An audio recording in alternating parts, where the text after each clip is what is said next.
حي على الفلاح.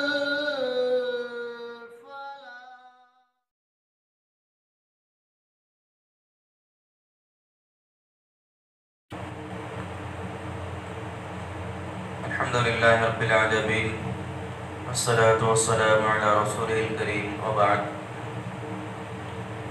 أعوذ بالله السميع العليم من الشيطان اللعين الرجيم من همزه ونفثه ونفخه. بسم الله الرحمن الرحيم. وإذا قيل لهم آمنوا كما آمن الناس قالوا أنؤمن كما آمن السفهاء ألا إنهم هم السفهاء ولكن لا يعلمون. وإذا لقوا الذين آمنوا قالوا آمنا وإذا خلوا إلى شياطينهم قالوا إنا معكم إنما نحن مستهزئون الله يستهزئ بهم ويمدهم في طغيانهم يعمهون. سورہ بقرہ کی اس دوسرے رکوع کے اندر اللہ رب العالمین نے منافقین کی جماعت کی مذموم صفات اللہ نے بیان کی، اسی کا تذکرہ تسلسل کے ساتھ چل رہا ہے. ایک اور مذموم صفت اللہ رب العالمین نے منافقین کی اس آیت کریمہ کے اندر بیان کی. اللہ نے کہا کہ وَإِذَا قِيلَ لَهُمْ آمِنُوا كَمَا آمَنَ النَّاسِ، کہ جب ان سے کہا جاتا ہے کہ تم ایمان لے کر آؤ اس طریقے سے کہ جس طریقے سے کہ ان لوگوں نے یعنی صحابہ کرام نے ایمان لایا، تو وہ کہتے ہیں کہ قالوا انؤمن كما آمن السفهاء، تو وہ کہتے ہیں کہ کیا ہم ایمان لے کر آئے اس طریقے سے کہ جس طریقے سے کہ یہ بیوقوف ایمان لے کر آئے ہیں. پھر اللہ نے کہا کہ الا انہم هم السفهاء ولكن لا يعلمون، ہرگز نہیں بلکہ یہی لوگ منافقین جو ہیں یہی لوگ در حقیقت بیوقوف اور پاگل ہیں. پھر اللہ نے کہا کہ وَلَكِنْ لَا يَعْلَمُونَ، لیکن ان لوگوں کو اس بات کا علم نہیں ہے. اللہ رب العالمین نے ایک بڑی مذموم صفت اور منافقین کی بنیادی پہچان اس آیت کریمہ کے اندر بیان کی. یہ ایک میزان ہے یہ آیت کریمہ، اور یہ ایک ترازو ہے یہ آیت کریمہ آدمی کے ایمان اور آدمی کے کفر اور نفاق کو جانچنے اور تولنے کے لیے. اللہ رب العالمین نے کہا کہ جب ان منافقوں سے اس بات کا مطالبہ کیا جاتا ہے کہ صحابہ کرام جس طریقے سے ایمان لے کر آئے تم بھی اسی طریقے سے ایمان لے کر آؤ، اللہ رب العالمین نے کہا کہ ان کا جواب یہ ہوتا ہے صحابہ کرام کے ایمان اور ان کے تعلق سے کہ کیا ہم لوگ ان بیوقوف لوگوں کی طرح ایمان لے کر آئیں. اللہ رب العالمین نے اس آیت کریمہ کے اندر یہ بات بیان کی اور صحابہ کرام کی بڑی عظمت اور صحابہ کرام کی جماعت کی عظیم فضیلت کو اللہ رب العالمین نے اس آیت کے اندر بیان کیا. اللہ نے صحابہ کرام اور صحابہ کرام کے ایمان اور ان کے عقیدے کو تمام قیامت تک آنے والی انسانیت کے لیے ایک میزان اور ایک مثال بنا کر اللہ نے دنیا والوں کے سامنے پیش کیا. یعنی اللہ نے کہا کہ اگر کسی آدمی کا ایمان جانچنا اور تولنا ہے تو صحابہ کرام کے ایمان کے مطابق اس آدمی کے ایمان کو اس کے عقیدے کو جانچو اور تولو. اللہ نے کہا کہ جو لوگ صحابہ کرام کے ایمان کی طرح ایمان لے کر آئیں گے. دوسرے موقع پر اللہ رب العالمین نے بیان کیا کہ فَإِنْ آمَنُوا بِمِثْلِ مَا آمَنْتُمْ بِهِ فَقَدْ اهْتَدَوْا، کہ صحابہ کرام جس طریقے سے ایمان لے کر آئے اسی طریقے سے اگر تم بھی ایمان لاؤ گے اسی وقت تم ہدایت پاؤ گے. تو ہدایت اور صحیح راستے کی اللہ رب العالمین نے مثال صحابہ کرام کے سامنے صحابہ کرام کو بنا کر ہمارے سامنے رکھی. لہذا اللہ نے کہا کہ یہ صحابہ کرام کہ جن کے بارے میں اللہ نے کہا کہ ان کے ایمان کی طرح ایمان لے کر آؤ، تو یہ ایک بنیادی پہچان اچھے عقیدے اور صحیح منہج والوں کی ہے. آج دنیا کے اندر امت مسلمہ کے اندر جتنی گمراہیاں ہیں، جتنے فرقے ہیں اور جتنی الگ الگ ٹکڑیاں مسلمانوں کی ہے، ان کی افتراق، ان کے انتشار، ان کے اختلاف کی وجہ اور ان کی گمراہی کی وجہ یہی ہے کہ ان لوگوں نے صحابہ کرام کے ایمان کی کو اپنی بنیاد اور اپنی کسوٹی نہیں سمجھا، صحابہ کرام کے عقیدے کو اپنی بنیاد اور اپنی کسوٹی نہیں سمجھا۔ اللہ رب العالمین نے صحابہ کرام کی جماعت کو تمام انسانوں کے لیے ایک بنیاد اور ایک نمونہ بنا کر پیش کیا، کیونکہ اللہ کے رسول صلی اللہ علیہ وسلم کے ساتھ صحابہ کرام رہتے تھے۔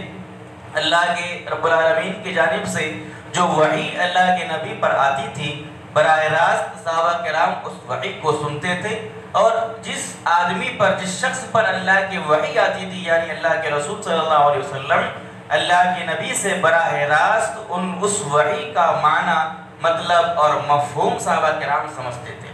تو صحابہ کرام اول مخاطب تھے قرآن مجید کے اور اللہ کی وحی کے۔ تو جس طریقے سے صحابہ کرام نے اللہ رب کے رسول صلی اللہ علیہ وسلم سے دین کو لیا، جس طریقے سے قرآنی احکام کو، قرآنی آیات کو سمجھا اور اللہ کے نبی کی تعلیمات کو سمجھا، اسی طریقے سے ایمان والوں کو، ہم کو، آپ کو، تمام مسلمانوں کو اسی طریقے سے دین کو سمجھنا ہے۔ قرآنی آیات کو اور اللہ کے نبی کی سنتوں کو سمجھنے کے لیے بھی ہم آزاد خیال نہیں ہیں۔ ایسا نہیں کہ کوئی بھی آدمی آئے، قرآن کے اندر کی کوئی آیت کو اٹھائے، اپنے جانب سے جو اس کے ذہن میں آئے قرآن کی آیت سے وہ مفہوم، وہ مطلب لے لے۔ اس طریقے سے مسلمان آزاد نہیں ہیں۔ قرآن کی آیات کو، قرآن کے مفہوم کو اسی طریقے سے سمجھا جائے گا کہ جس طریقے سے صحابہ کرام نے قرآن کی آیات کو سمجھا۔ اللہ کے نبی کی سنتوں کو اسی طریقے سے سمجھا جائے گا جس طریقے سے کہ صحابہ کرام نے اللہ کے نبی کی سنتوں کو سمجھا۔ بہت ساری بے شمار مثالیں ہیں کہ اللہ کے نبی صلی اللہ علیہ وسلم کی سنت کو صحابہ کرام نے ایک الگ انداز سے سمجھا، اور آج کے مسلمانوں نے اس کو ایک الگ انداز سے سمجھا، جس کی وجہ سے ان کے اندر گمراہیاں اور ان کے اندر ضلالت آ گئی۔ اللہ کے نبی صلی اللہ علیہ وسلم ایک راستے پر جا رہے تھے، دو قبر، اللہ کے نبی ایک راستے پر دو قبروں، اللہ کے نبی نے دیکھا، دو قبروں کو دیکھا۔ اللہ کے نبی نے ایک لکڑی لی اور ایک لکڑی کو توڑ کر قبروں کے اوپر ایک ایک لکڑی کو لگا دیا، اور صحابہ کرام سے عرض کیا کہ مجھ کو اللہ رب العالمین نے خبر دی کہ اس قبر کے اندر دو لوگ موجود ہیں، ان کو عذاب ہو رہا ہے۔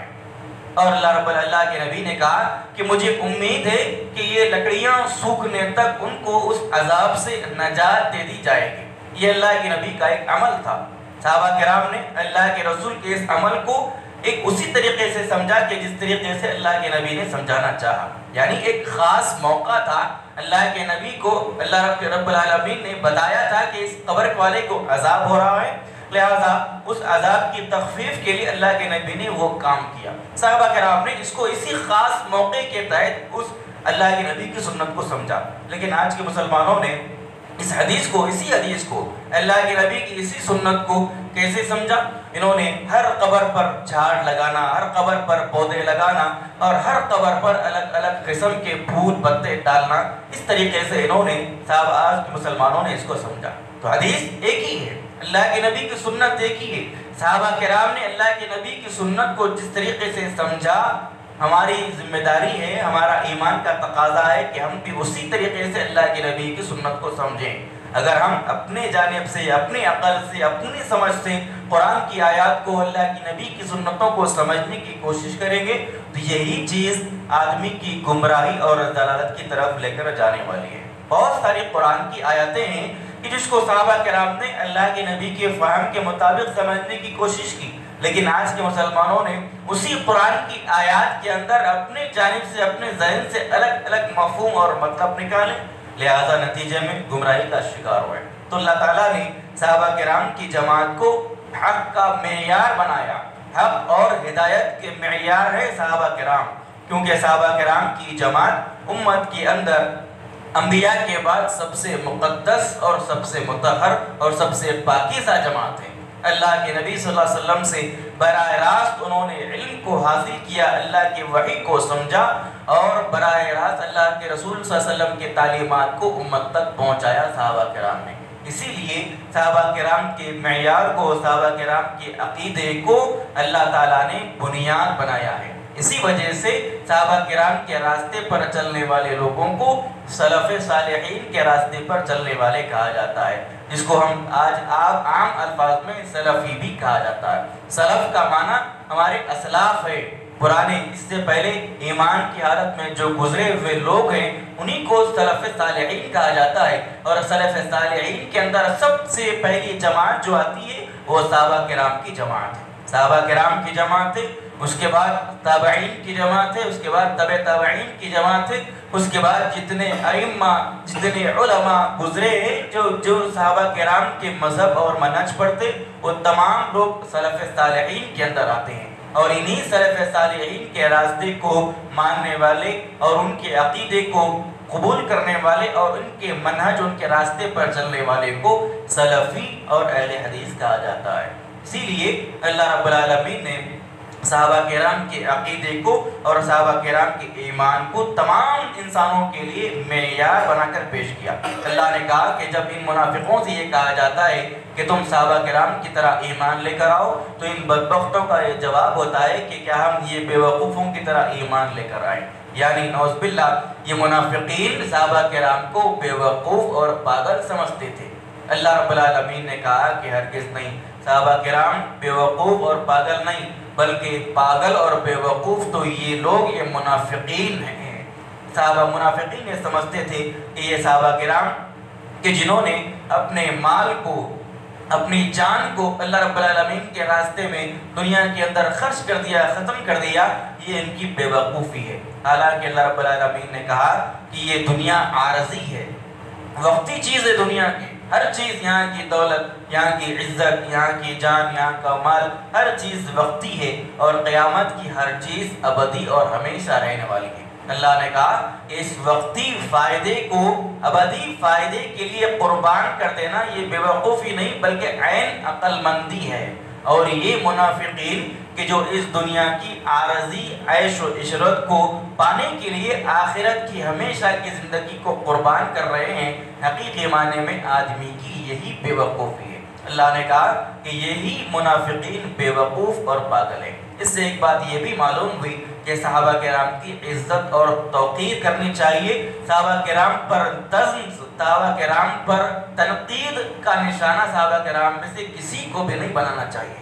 کسی بھی صحابی، چاہے وہ بڑے کبار صحابہ ہو چاہے وہ صغار صحابہ ہو، صحابہ میں سے کسی بھی صحابی کو تنقید کا نشانہ بنانا، طنز کا نشانہ بنانا یہ مومنوں کی علامت پہچان نہیں بلکہ یہ کفار اور منافقین کی علامت اور پہچان ہے. بہت سارے مسلمانوں کے اندر ایسے گروہ آج بھی موجود ہیں جو نعوذ باللہ صحابہ کرام کی ایک جماعت کو تنقید کا، طنز کا نشانہ بناتے ہیں. خاص کر حضرت عمر رضی اللہ تعالیٰ عنہ، حضرت عثمان ابن عفان رضی اللہ تعالیٰ عنہ، حضرت علی رضی اللہ تعالیٰ عنہ، حضرت حسن و حسین رضی اللہ تعالیٰ عنہ، ان میں سے اکثر و بیشتر صحابہ کرام کی جماعت کو مسلمانوں کی ایک جماعت طنز کا، تنقید کا نشانہ بناتی ہے. اللہ رب العالمین نے اس آیت کے اندر بیان کیا کہ صحابہ کرام کو تنقید کا، طنز کا نشانہ بنانا یہ منافقوں کی اور کافروں کی علامت اور پہچان ہے. ہمارا یہ عقیدہ ہے، تمام امت مسلمہ کا یہ عقیدہ ہے، اہل سنت والجماعت کا یہ عقیدہ ہے